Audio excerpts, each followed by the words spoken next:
সকালের নাস্তা ঝামেলা এড়াতে অনেকগুলো রুটি বানিয়ে সংরক্ষণ করলাম। তার সাথে রাজহাঁসের মাংসের মজাদার একটা রেসিপি ও ক্যারামেল পায়েসের রেসিপিটি শেয়ার করেছি। তাই একটা লাইক দিয়ে সম্পূর্ণ ভিডিওটি দেখতে থাকুন। আসসালামু আলাইকুম, সবাইকে ওয়েলকাম করছি নতুন দিনে আরও একটা নতুন ব্লগ দেখার জন্য। আশা করি আল্লাহর রহমতে আপনারা সবাই ভালো আছেন, সুস্থ আছেন। আলহামদুলিল্লাহ, আমরাও ভালো আছি। আজকের ভিডিওটাও আমি সকালবেলা থেকেই শুরু করেছিলাম।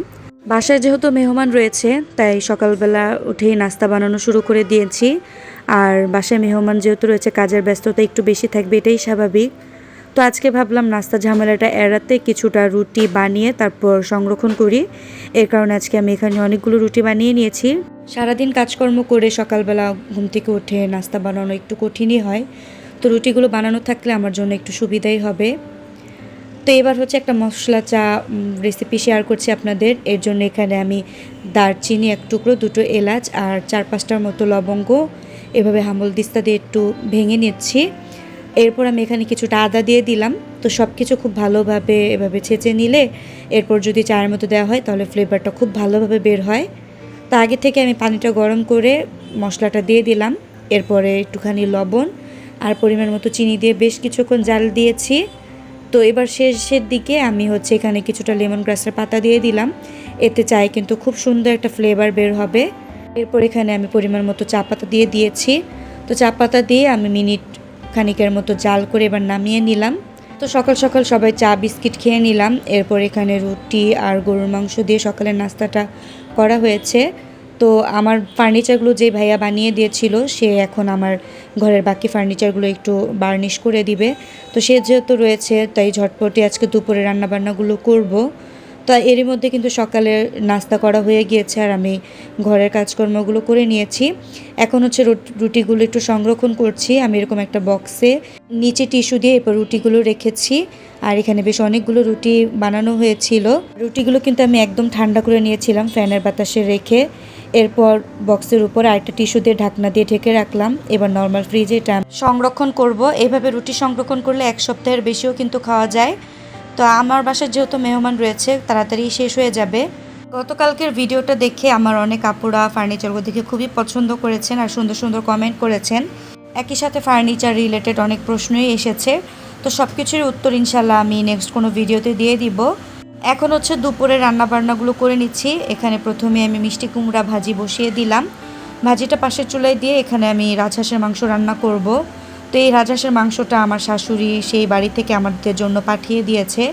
শীত আসার আগে এবার হাঁসের মাংস খেয়ে শীতকে আগমন জানাচ্ছি। এখন কিন্তু ভোর রাতের দিকে বেশ ঠান্ডা ঠান্ডাই লাগে, আবার অনেক অনেক এরিয়াতে নাকি কুয়াশাও পড়ে। এতেই কিন্তু বোঝা যায় শীত আমাদের সন্নিকটে। যাই হোক, এখন আপনাদের সাথে হাঁসের মাংস রেসিপিটা শেয়ার করি। প্রথমে এখানে আমি অনেকগুলো পরিমাণ পেঁয়াজ ভেজে নিয়েছি তেলের সাথে। একটু নরম হয়ে আসার পর আদা রসুন বাটা, গোটা মশলা হিসেবে দারচিনি, এলাচ আর তেজপাতা দিয়েছি আর বড় এলাচ দিয়েছি।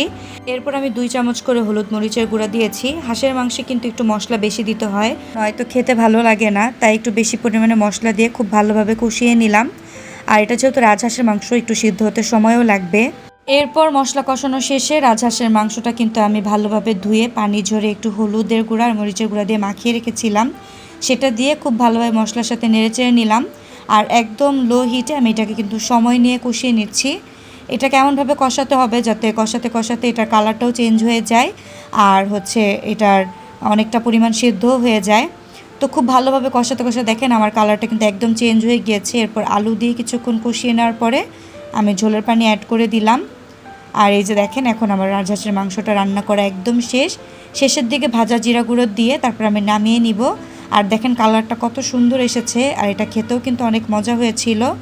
আর এখন পর্যন্ত আমার ভিডিওটির সাথে যারা আছেন প্রত্যেককে অসংখ্য ধন্যবাদ। আর আমি কিন্তু আজকে আপনাদের সাথে মজাদার একটা ক্যারামেল পায়েসের রেসিপি শেয়ার করব, তাই পুরো ভিডিওটি না দেখে কেউ কিন্তু যাবেন না। তো আমি পাশের চুলায় ওয়ালিদের জন্য একটু দুধ গরম করতে বসিয়ে দিলাম। আর আগে থেকে দুধ আমি জাল করে নিয়েছিলাম। এখন একটু ক্যারামেল করে নিচ্ছি। এর জন্য এখানে আমি 1/2 কাপের মতো চিনি দিয়ে একটু পানি দিয়ে তারপর ক্যারামেলটা রেডি করে নিচ্ছি। তো ক্যারামেলটা একটু হালকা কালার আসলে আপনারা নামিয়ে নেবেন। আমার ক্যারামেলটা একটু গাঢ় হয়ে গিয়েছিল, তাই আমার পায়েসের রঙটাও কিন্তু একটু গাঢ় এসেছিল। তবে খেয়াল রাখবেন ক্যারামেলটা যাতে খুব বেশি গাঢ় কালার না আসে আর একেবারে যেন পুড়ে না যায়, তাহলে কিন্তু পায়েসটা খেতে একদম তিতা লাগবে। যাই হোক, ক্যারামেলটা রেডি হয়ে যাওয়ার পর আগে থেকে জাল করে রাখা দুধ, এরপর পোলার চাল দিয়ে আমি জাল করে নিয়েছি। আর গোটা মশলা হিসাবে দারচিনি আর 2টো এলাচ দিয়েছিলাম। তো যখন পায়েসটা একটু ঘন হয়ে এসেছে তখন আমি কিন্তু একটু গুঁড়া দুধ অ্যাড করেছি। আর এটা কিন্তু শেষের দিকে অ্যাড করবেন, এতে ফ্লেভারটা ভালো আসে। আর দেখেন আমার ক্যারামেলের কালারটা একটু বেশি গাঢ় হয়ে যাওয়ার কারণে পায়েসের রঙটা কিন্তু অনেক গাঢ় এসেছিলো। তো শেষের দিয়ে ডালকুটনি দিয়ে চালগুলো একটু আধা ভাঙা করে দিয়েছিলাম। আর একটু ঘন হয়ে আসার পরে এখন আমি নামিয়ে নিলাম। এই তো হয়ে গেল ক্যারামেল পায়েস। খুবই মজাদার একটা রেসিপি, তবে কালারটা আর একটু লাইট আসলে সেটা দেখতে আরও বেশি সুন্দর লাগতো। আর এটা খেতে কিন্তু একদম গুড়ের পায়েসের বা গুড়ের ক্ষীরের মতো মনে হয়। খুবই মজাদার রেসিপিটা, অবশ্যই বাসায় ট্রাই করবেন, আশা করি আপনাদের কাছেও ভালো লাগবে।